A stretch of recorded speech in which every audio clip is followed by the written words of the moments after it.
It's time. Today I'm going to be ranking all 48 of the Mario Kart 8 Deluxe tracks in the base game. That's right, I'm not doing the booster pass here because I want to wait until that entire pass has come out so I can fully formulate my thoughts on them. But these other courses, oh, I've had enough time. I've been playing most of these since 2014, and I have a lot of hours logged in both the Wii U game and 8 Deluxe. In this video, I'm going to be ranking all these tracks on how fun they are to play in local multiplayer with my friends, how fun they are to play online, and for some of them, how fun they are to time trial. I haven't time trialed every track on here seriously, but I've put a decent amount of hours into a couple of these tracks in time trial because they're just so fun, and I'll obviously bring that up when, we get to those tracks. No more wasting time though, we're gonna start off with number 48, and that is Toad's Turnpike. I know a lot of you guys are probably surprised that this isn't Baby Park, but at least Baby Park is, possible to create funny moments when you're playing online or in, local multiplayer with your friends just messing around. Toad's Turnpike, I've never had anything enjoyable happen on. I think this course is the worst in Mario Kart 8 Deluxe, maybe in Mario Kart history. It's just so boring. 47, Baby Park. Yeah, it was bound to happen. You either love it or you hate it, and I obviously hate it. With 46, you have Bone Dry Dunes. It's very odd to see a Mario Kart 8 original track this early, but I just do not like this course at all. I don't know what it is, I can't really put my finger on it. I think it's a combination between the boring aesthetic, the odd intertwining paths, the forgettable music, and the boring conclusion, because unless you have a mushroom to take that final cut, you're just kind of driving. Nothing interesting going on there. Number 45, we have Cheep Cheep Beach. Again, a very forgettable track. At least the music on this one is pretty good though. Staying with the water theme, we have Water Park. This track isn't inherently bad, it's just missing so much potential. A water park themed track should have been so much better than this. Next up, we have Bowser's Castle. Is this actually the 43rd worst track in Mario Kart 8 Deluxe? No, definitely not. I think I'm being too harsh on this one because past Bowser Castles have been so good and this just doesn't live up to the hype, but it's still getting ranked this low because, again, it doesn't live up to the hype. It's a boring Bowser Castle. That shouldn't even be possible.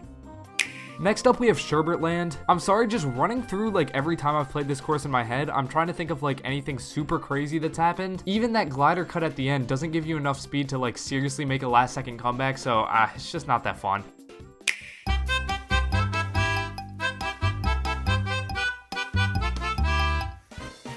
Now N64 Rainbow Road. They completely butchered this course by making it one lap, but it's 3 segments. It's over before you know it, and I also played this course for 18 straight hours in this video, so I just don't even want to touch this course again. An Animal Crossing course where the track changes based on the seasons is super cool, but I'm sorry, putting a couple of ramps here and there and then maybe, dropping some fruit that acts as mushrooms, that's not that cool of a change. This could have been so much neater. Another wasted gimmick course is Excite Bike Arena. This course is the only course to actually be randomly generated every single time you play it. There's 4 different segments and they're in a random order every single time. Unfortunately, most people don't even notice because all you do for this course is hold A and shake the controller. Alright, I want to make it clear before I get into ranking the rest of these that all of these courses from now on really don't have many faults at all. The stuff before this, it wasn't bad, but some of them were pretty boring. From now on, these are good courses, I just don't personally like them. Starting off with Cloud Top Cruise, I think this might be one of the most overrated courses in Mario Kart history. Again, I enjoy it, I'm not gonna get upset when it comes up, but the shortcut at the end on the leaf pedals is way too easy and everyone hits it, so it's not really a shortcut. The massive cannon that you use to glide into the, Thunderbolt section takes 7 trillion years, so if you get hit by an item, you've immediately lost the race. I love the Galaxy music though, and the fact that the beanstalk is coming out of a question block is super cool. Mario Circuit. I mean, it's a figure 8. It's neat. It shows off anti-gravity well. Wario's Gold Mine was absolutely butchered from the Wii version. It's still a great track, but it nearly, it could have been so much better. On the Wii version, I'd say it's one of the hardest tracks in that game, even beating out that game's Rainbow Road. But unfortunately, when you make it so the minecarts don't actually hurt you anymore, combine that with making the overall track a little bit wider, and on top of that, get rid of the half pipes, it just feels like this track was neutered. Ice Ice Outpost is a decent idea, executed pretty well. I love the shortcuts in it, but it's still just a little boring. It's missing something. Grumble Volcano is the definition of a course having an awesome gimmick and just executing it pretty decently. The idea of the track crumbling as you play is pretty cool, and while I wish it was slightly more severe, I like what they did here. The shortcut that opens up on lap 3 is pretty cool too, although it's really hard. You gotta drift at such an odd angle. Alright, TikTok clock. This is a pretty good course. I love the idea that you can go over the hands on the clock to get a little shortcut, and those gears at the end take what would have been a flat, boring section, which, you know, there's too many of those in the other courses, and it spices them up and makes the end of that race memorable. Twisted Mansion is an overall very solid track. There's an awesome shortcut at the beginning, and you can cut through the entire front yard at the end if you're getting lucky or smuggling items. DK Jungle is actually a very boring layout, but it does get a pass for referencing Donkey Kong Country, which is an awesome game. On top of that, it's got a good variety of stuff here between an optional glider, a required glider, branching paths, enemies, and a giant bounce flower. It's a relatively boring layout that they just put a bunch of stuff on, and it kind of ends up working. Alright, we got Electrodrome. Yup, it's Electrodrome and not Dome. There is an R in there, and I always forget about it. This course is aesthetically really cool, and it's one of the few courses that I think actually uses the anti-gravity really, really well. When you're on the green path and you see people racing above you on the pink path, that's pretty sick. Sweet Sweet Canyon has a less interesting split path, but a more interesting everything else. And then Moo Moo Meadows coming in at number 27. This is just objectively a boring course, but nostalgia carries this one hard. Also, there is so much grass to cut with a couple mushrooms or a star or something, so that just, you know, raises it up a ton because it's so fun. Music Park is like the definition of the most average course within this game for me. If it comes up online, I am completely indifferent. I don't love it, I don't hate it, it just kind of exists. It's a fun course to play, but that's about it. Yoshi Valley, on the other hand, this is a great course that could have been incredible. The idea of having so many branching paths here is so cool, but it's completely nerfed by the fact that there's only one path that you can take if you want to be viable. The other paths are so much slower, and they don't reward you with like extra items or anything to my knowledge. However, there are some awesome mushroom cuts you can do at the end which completely redeem it. Piranha Plant Slide is a course that a couple of years ago I probably would have ranked in the 40s, but now it's all the way up here at number 24 because I don't know, it just grew on me. I don't know what to say. I've been playing this game ever since 2014. I've been playing Piranha Plant Slide ever since, you know, Mario Kart 7 actually. I never like loved it, but I've just been playing it more often recently, I guess, and it's just a very solid course. There's nothing like wrong with it in my opinion. Next we have Mario Kart Stadium. This is one of the best first tracks in any Mario Kart game. It teaches the player what to do, but it's not at all boring. In fact, that final glider section where you can like try and glide over the sand stuff and you can cut through it if you have a mushroom, that's one of the like most fun parts of any track in this entire game. Dry Desert is the definition of just get a golden mushroom and you'll be set. You can finish a lap in like 5 seconds if you have the right items, and that is always hilarious. For number 21, we have Hyrule Circuit. I love how in this course, if you're going into the castle and then hit all 3 of these little anti-gravity sticks, it opens up a shortcut which allows you to jump through the Master Sword. Having the coins be rupees is also another nice touch, and speaking of nice touches, Toad's Harbor is full of little Easter eggs, and I find that stuff so fun. I also think this is probably the most underrated music track within the entire game, and the course layout isn't bad either. Alright, for number 19, we have the Rainbow Road that is original to Mario Kart 8, and honestly, this is one of the more disappointing Rainbow Roads I think we've ever gotten in a Mario Kart game. When you do get to the split paths, though, there is a pretty awesome, I think unintentional, maybe intentional shortcut where you can go from one path to the other, and that kind of saves this entire track for me. And then we have the Superior Rainbow Road, SNES Rainbow Road. I love this one for some reason, I don't know, there's no like shortcuts you can do really. It's kind of just mayhem when you're playing online, but it's so much fun.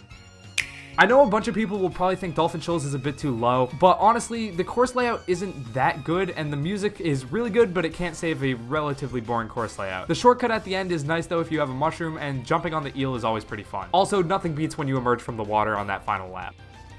Dragon Driftway is pretty fun. It's just an overall great course. The layout is fun. There's a bunch of, interesting spots for little cuts. There's like an interesting little cut that the world record does where you like hop over one of the first corners, and I learned how to do it, but I can't, I'm not good enough to consistently do it in the actual like online, but I do it in time trials and it's pretty fun. GBA Mario Circuit is like the sneaky course within this entire game. I think this course is probably, everyone's probably like, why is this so high? I love this course. I think it's super fun. The layout is awesome. The little part that goes upwards and, is in anti-gravity is cool. The glider cut at the end is super neat. You can get a little item by going into the pit stop. I just think this is an overall great course. And speaking of great courses with great layouts, Yoshi Circuit is up next, and Yoshi Circuit, did you know that the layout in Yoshi Circuit actually resembles a Yoshi? I'm sure everyone already knew that, but it's a pretty fun course regardless, and that waterfall cut is super slick. Thwomp Ruins is another course that I don't think that many people like. I'm not really sure what the public, perception of this course is, but I personally love it. I think this is like one of the courses where I think of Mario Kart 8, I think of Thwomp Ruins. It's got fun anti-gravity. The course evolves as you play it with that extra glider section opening up in the third lap. There's underwater, sharp turns, and an awesome shortcut towards the end. Alright, Shy Guy Falls, this one's getting bumped up because of how fun it is to time trial. There's this shortcut where you essentially can do the final, mushroom shortcut, but with no mushroom. I'm sure, some of you guys probably already know this. It's super hard to do, at least, hard for me, because I don't really time trial courses that much. But it's fun enough when you pull it off that I gotta rank this, pretty high just for that. On top of that, this is just an overall super ingenious course. Racing up and down a waterfall is so sick, and the twists and turns you encounter at the beginning of this course are always a treat. Donut Plains is sick. This is another one of those courses where if you know where to use your mushrooms and you have a couple mushrooms, you can just completely cut like half of the lap. Alrighty, now we're hitting the top 10, and to round out the top 10, we have Neo Bowser City. I personally love this track because when you're drifting and just barely hang on those S-curves, you know the one I'm talking about, you feel like a badass regardless of, if you're doing it at first or if you're doing it in 12th. Royal Raceway is one of the most underrated tracks in Mario Kart 8. Not only is it fun to race online because there's plenty of mushroom cuts to be had, but it's fun to time trial too because there's this awesome little shortcut where you can drift hop over the grass patch to get on the boost ramp. And that shortcut is actually easy enough to do where I can pull it off online pretty consistently. And that always makes me feel super accomplished when I do it because it's not that hard, but it just looks cool.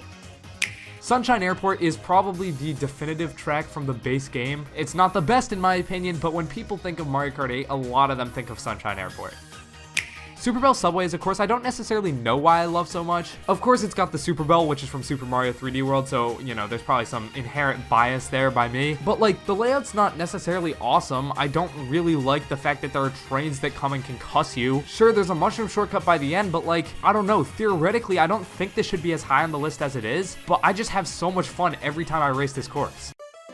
Speaking of courses that are just pure fun, Wild Woods is awesome. It's one of the only courses in the game to actually start out in anti-gravity mode and then transition back into, normal non-anti-gravity later. On top of that, the music is super catchy. The song's actually in 5/4, which is kind of weird for a Mario Kart song, but it still gets stuck in your head regardless. I don't know, man. I just love Wild Woods. Alright, pulling into number 5 is Mute City. The first of 2 big blue tracks. Mute City is awesome. There's a mushroom shortcut towards the end, which was probably the last shortcut I ever found in this game. I remember it took me a couple of months after this course came out to even know this shortcut existed, which is odd because it's not like a shortcut you'd find in, Rainbow Road, where it's you're just straight driving off the track and then landing on something else. This is an intended shortcut, but for some reason I just didn't know it was here, and when I found out it was here, it was so rewarding. On top of that, it just makes you feel like you're going at Mach 20 million speed. You feel like you are zooming in this course, and that's always fun. All right, number 4, this is probably, no, scratch that. This is definitely the most polarizing pick I have. We have Cheeseland. I know a bunch of people hate Cheeseland. In fact, I actually went onto Twitter a while ago and I saw remove Cheeseland trending. Now, people don't really like this course because it more than any other encourages item bagging, which is a strategy where you kind of just sit back, do nothing, get super insane items, and then win the game anyway. This is because the final second half of this course can essentially be skipped if you have a golden mushroom, a star, a bullet bill, or even just a normal mushroom if you time it right. I mean, it is ludicrous how much of this you can skip. You can go from one glider cut to another glider cut and then not even go back to the track because it's the third lap and you can just win. And yes, that is antithetical to the core thesis of Mario Kart, which is trying to go fast and trying to be in first. And yes, it sucks when you start an online match, it goes to Cheeseland, and then half the lobby just doesn't press the accelerate button. But I don't care. Bagging on Cheeseland is so much fun. Don't knock it till you've tried it. It is hilarious to do. If you're playing with a couple friends, try just not going on Cheeseland, commit to the item bag, maybe even smuggle some stuff up, and you will understand just how fun this strategy is.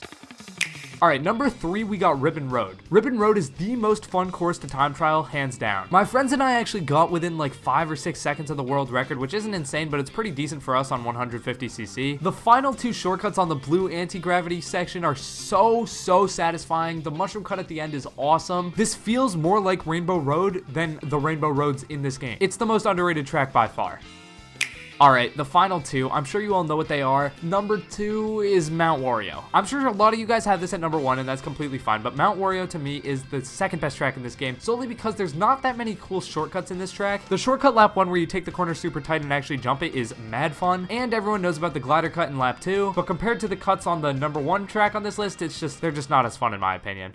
All right, number 1, Big Blue. I don't know what to say besides everything in this track just works for me. The awesome shortcuts in lap 2 and 3 that aren't like really intended. There's no indicator to, jump off there, but they're just both so fun and they save a decent amount of time. I love those types of shortcuts. The music is unreal. There's always something happening. This feels like the grand finale to the game, and it deserves to be in that slot. Big Blue is by far the best track in Mario Kart 8 Deluxe, in my opinion, except for all the booster course tracks, because we don't even know all of them. I mean, only we've got, wave 1 and 2. Some other ones might have leaked. I don't know. I don't want to confirm or deny that. But regardless, if you want to subscribe to this channel, which you can do by clicking the icon on screen right now, we will upload a booster course pass ranking and a full all of the tracks, including the base and booster course pass, once they're, all out. I just want to wait until they're all out so I'm not redoing the same video over and over again. Also, there's another Mario Kart vid on the screen right now. Click it, click it, click it. Thanks for watching.